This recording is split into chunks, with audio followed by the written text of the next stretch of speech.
Ô, Gabriel, Diga. só uma coisa antes que eu acho que é importante a gente falar. Eu sei que está sendo preparada a matéria sobre o assunto, eu achei que a gente ia falar um pouco sobre isso. Estava de folga nesse final de semana, então fiquei alheio a qualquer coisa de trabalho e curti com a minha família e tudo mais. Esse negócio que aconteceu no grupo do WhatsApp da imprensa, né? São alguns pontos. E até serve um pouco de informação do que eu tenho, o que foi divulgado pelo Alexandre Gisbrecht, que conversou comigo no dia quando aconteceu, né? E aí eu falei, realmente, tem uma mensagem e tudo mais. Eu tava conversando com ele, né, sobre isso. Nesse momento tem. A gente estava meio alto astral, mas eu vou derrubar um pouco, sinto muito. Tem um pouco de racha, um pouco não, muito racha, né, entre o Belmonte e o Casares nesse momento. Né? Os dois estão em lados opostos. Isso porque, na linha sucessória do que é a política do São Paulo, o Belmonte seria o próximo presidente do São Paulo. Né? Mas há digamos, um ego, e todo mundo quer também estar como presidente no centenário do São Paulo, porque vai ter uma eleição em 2026 e uma em 2029. Então vai ter gente que vai estar querendo voltar ao cargo de presidente, vai ter gente que vai querer ficar no cargo de presidente, e aí tem essa desavença, digamos assim. José Eduardo Martins, que é hoje o diretor de comunicação, ele é uma figura próxima ao Casares. É uma pessoa relacionada ao Júlio Casares, ao presidente de São Paulo. Então, muitas vezes essas questões, e até a questão de cargo, estar empregado, está relacionado a quem está lá. Isso é normal, isso não é nenhum crime, nenhuma novidade no mundo do futebol. Pessoas são contratadas e demitidas também porque são pessoas de confiança, porque trabalharam, às vezes, na campanha do presidente e tudo mais. E há fica ainda mais claro que há um risco de, com Belmonte sendo presidente, algumas pessoas saírem, inclusive o José Eduardo Martins. O que se fala, conversei com algumas pessoas do clube e tudo mais, é que o grande problema nessa frase, né, é ter deixado claro que iria vazar uma informação. E isso, assim, pelo que me passaram pelo clube, pessoas do clube que trabalham no clube, e que vieram me procurar depois também do que aconteceu, me mandaram mensagem, é que por contrato você não pode vazar uma informação. Então, demonstra duas coisas. O erro de você vazar informação, de você. E isso não é nenhuma novidade, e não é uma figura. E aí existe a justificativa, né? Foi passada para amigos jornalistas que isso era uma brincadeira interna e tudo mais. Justificativas também têm que ser passadas para o público. E cada um faz o que quiser com essa informação. Acredita, não acredita, tá tudo certo. Acho que o direito de defesa todo mundo tem que ter. Mas que era uma brincadeira e tudo mais, beleza? Então são dois erros nessa frase. Vazar a informação, supostamente vazar a informação, e não é um erro, mas mostra o racha que está entre os grupos políticos do São Paulo. E que são facilmente reajustáveis. Hoje estão separados, amanhã podem estar juntos, porque nesse momento a ideia é candidato de situação, continuidade do Júlio Casares, Márcio Carlo Magno. Uma oposição dentro da situação seria o Belmonte, que acredita ter força política nos bastidores do São Paulo para se eleger presidente. Então a situação de São Paulo nesse momento é essa.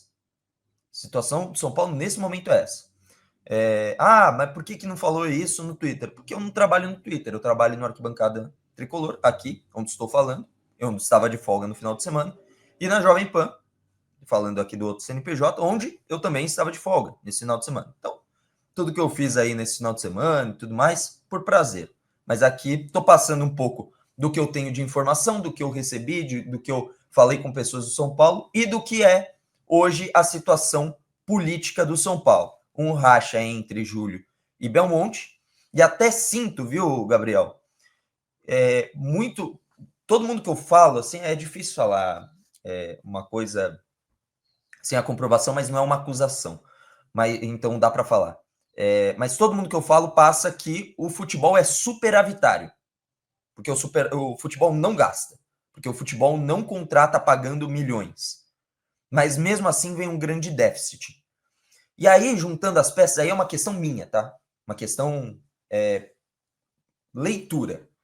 Às vezes eu sinto, e eu tenho diversas críticas, já fiz diversas críticas aqui, a gente já entrevistou e fez algumas perguntas que não são muito legais para o Belmonte, né?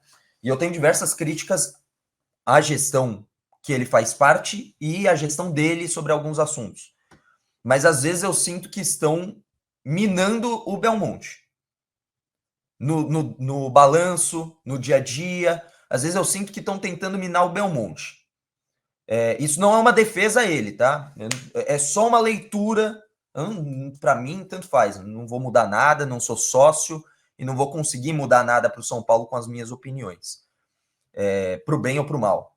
Mas às vezes eu sinto que estão tentando minar o Belmonte de alguma forma. E não estou falando uma pessoa específica. Falando no geral, tem alguns pontos que estão tentando minar o Belmonte, na minha opinião. Então, tem a questão, o Leonardo Blanc fala aqui, pelo estatuto ele nem poderia estar no cargo que está. E, fato, pela leitura do estatuto, a interpretação é de que ele não poderia estar no cargo. E isso não tira o fato de que outras pessoas erram também na gestão e de que estão tentando, na minha visão, minar o Belmonte, que foi interessante para as pessoas da gestão antes, agora não são tantas e por aí vai. Então, assim, a parte, se o campo, a gente discute muito campo, a parte política está bem conturbada também.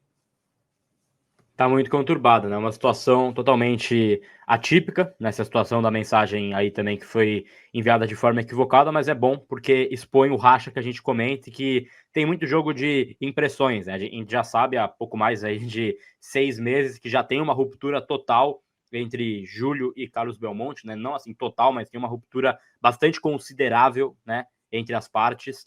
E é algo colocado, e assim, as cartas da próxima eleição já estão na mesa, já estão sendo jogadas, né? Já está um trucando o outro também aí nesse sentido. Então, a gente vai também esperar aí que vai ter uma reunião essa tarde também, que pode ter algum desdobramento, e a gente vai falar com mais detalhes aí em relação a isso. E aí eu só lamento, porque essa situação... Importante falar que não tem nenhum santo nessa história. Ninguém está Sim. defendendo ninguém. Não tem Sim, santo nessa história. Então, assim, nossa, um é coitadinho, o outro é um vilão. Não, para mim, eu acho que todo mundo tem responsabilidades e é um jogo de interesse de todas as partes. Eu acho que não tem santo em nenhum lugar do mundo. Nenhum lugar do mundo. Não tem santo. E eu não estou fazendo defesa de ninguém. É só uma leitura da situação da minha parte. Não, e eu só lamento que tenha sido antes de um jogo importante, né, contra o Atlético Nacional, porque, assim, qualquer matéria que for feita em relação a isso tem um peso diferente, né? Eu vi até que o pessoal estava comentando no post que foi feito, né, em cima da informação do Alê, vocês plantando crise antes de um jogo importante. Cara, isso em nada tem a ver com o jogo do Atlético Nacional, né? E se foi plantada a crise, entre aspas, foi assim, pelos caras mesmos, né, que enviaram essa mensagem errada e tudo mais, mas enfim. A gente vai e ela falar já disso. existe internamente, com ou sem o jogo.